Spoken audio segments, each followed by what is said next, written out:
Hi guys welcome to my new blog. तो guys आम ए कटक बालीजात्रा प्रसिद्ध बालीजात्रा को जाऊँ आ देखा भाई मैंने सागर प्रमोद भाई मैंने पचर अच्छा देखिपे तो आम ए जाऊँ तो ब्लॉग रे आपण मैंने कंटिन्यू रुहतु मु बालीजात्रार हिस्ट्री एवं आज कौन कौन होती सबकि जनइबी। तो गाइज लेट्स गो। बालीजात्रा एक ओडिया पर्व। यह डंगा भसा बा बोईत बंदाण नाम जनाशुना। बालीजात्रा ओडिशार गौरवपूर्ण ऐतिह्यर जात्रा। बालीजात्रा एपरी एक गणमहोत्सव जहाँ उड्र कलिंग उत्कल तोशाड़ी कंगद और कौशलर समन्वय भित्तिक जात्रा। आधुनिक ओडिशा उपरोक्त राष्ट्रगुड़िकर परवर्तित रूप। यही जात्रा कार्तिक मासर पूर्णिमा ठारू आरंभ होता है। आग काल साधव पुओ माने निज बोईतरे जाभा बाली सुमात्रा बर्नियो एवेकार इंडोनेशिया को बर्नियो कहुए आदि स्थान को व्यापार वाणिज्य करने को जाउथिले। जार स्मृति रे उपकूल अंचल मानकरे बालीजात्रा आयोजन करा जाय थाए। तापर सेकेंड लाइन ओडिशार कटक सहर रे बोईत बंदाण बा बालीजात्रार महासमागम होता है। कार्तिक पूर्णिमा दिन ओडिया माने आ का मा बोई गीत बोली डंगा भसाई थांती और ओडिशार यही अतीतर इतिहास को मन पकाई थांती। यही समय को साधव माने व्यापार वाणिज्य पाई प्रकृष्ट समय भावुथिले, कारण पवनर गति सेमानक यात्रा को सहज करथिला। कटक ठारे बालीजात्रा प्रति वर्ष गड़गड़िया घाट और बारवाटी दुर्ग निकट में अनुष्ठित होता है। एठाकू ओडिशार और देशर विभिन्न प्रांतरू अनेक व्यवसायी आसतांती।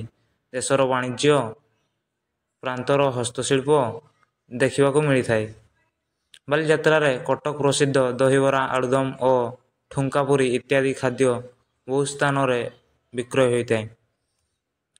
उत्कलीय नौ वाणिज्य एवं बालीजात्रा अतीत उत्कलर गौरवमय संस्कृतिर वार्ता बहन करे बालीजात्रा। तो पई किंवदंती यही परंपरा रे रोमांच भरी अछि। आ का मा बई रे गुंजरित से दिनर उपकूल अंचल समूहर स्वर्णिम अध्यायर स्मृति आज भी गुंजरित ओडियांक प्रति रक्तबिंदुरे। आउ सही परंपरा को उत्सव भाव पालन करने निमंते सरकार को प्रयास कटक ठारे अनुष्ठित बालीजात्रा। इतिहास एवं व्यक्तिगत व्याख्या। बाली अर्थात अधुन इंडोनेशियार बाली द्वीप जहाँ सह कलिंगर नौ वाणिज्य संपर्क रही।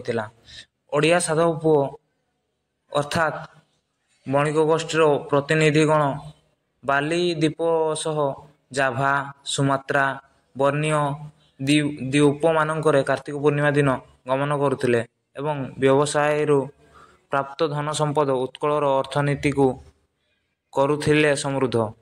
जदिओ अन्यान्य अंचल सह वाणिज्यिक संपर्क रही, किंतु बाली द्वीप पेंठस्थली भावे परिगणित थिला।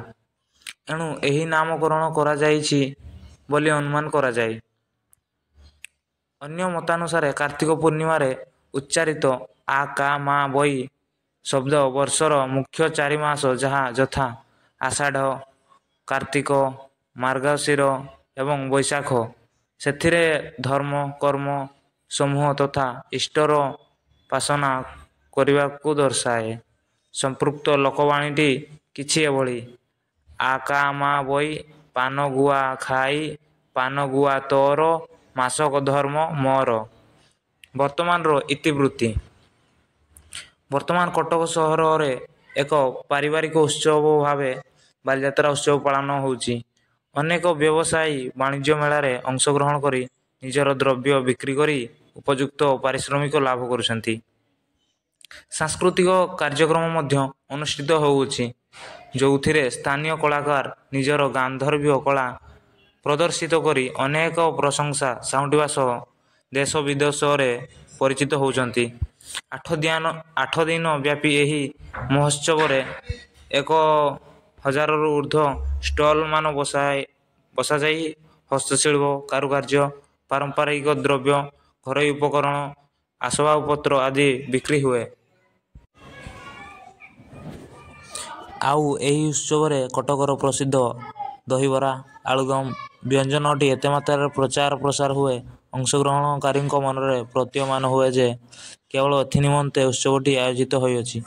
ଅନେକ ପ୍ରତିଭାଙ୍କ ସମ୍ବର୍ଦ୍ଧନା ମଧ୍ୟ ଦିଆହୁଏ। ଏହାର ଭବିଷ୍ୟତର ଲକ୍ଷ୍ୟ। ଯଦିଓ ଏହି ଦିନଠୁ ସପ୍ତାହବ୍ୟାପୀ ଶିଳ୍ପୋଦ୍ୟୋଗୀ ସପ୍ତାହ ପାଳିତ ହୁଏ ଏବଂ ଓଡ଼ିଶାରେ ଶିଳ୍ପ ସମ୍ଭାବନା ତଥା ବର୍ତ୍ତମାନର ସ୍ଥିତି ସମ୍ପର୍କିତ ଆଲୋଚନାମାଳା ଅନୁଷ୍ଠିତ ହୁଏ, କିନ୍ତୁ ଯେଉଁ ମହନୀୟ ଉତ୍କଳୀୟ ସଂସ୍କୃତିକୁ ନେଇ ଅତୀତରେ ଏହାର ଅର୍ଥନୀତି ସମୃଦ୍ଧ ରହିଥିଲା, ସେହାର ପୁନରାଲୋକନ କରେଇ ସେହିଭଳି କାର୍ଯ୍ୟକ୍ରମମାନ ଆୟୋଜନ କରାଯାଇପାରିଲେ ଯୁବପିଢ଼ି ଅନୁପ୍ରାଣିତ ହେବା ସହ ମହାନ୍ ପରମ୍ପରା ଉଜ୍ଜୀବିତ ରଖାଯାଇପାରନ୍ତା। ଉଦାହରଣ ସ୍ୱରୂପ କିଛି ବ୍ୟବସାୟିକ ଗୋଷ୍ଠୀ ଜଳପଥରେ ସତସତିକା ନୌ ବାଣିଜ୍ୟ ନିମନ୍ତେ ସେହିସବୁ ସ୍ଥାନମାନଙ୍କୁ ସରକାରୀ ଉଦ୍ୟମରେ ଗମନ କରନ୍ତେ ଏବଂ କିଛି କାଳ ପଶ୍ଚାତ୍ ସେମାନେ ବ୍ୟବସାୟ ସାରି ଓଡ଼ିଶା ଫେରନ୍ତେ। ବେଳେ ବେଳେ ଭଲ ଲାଗେ ଅଚିହ୍ନା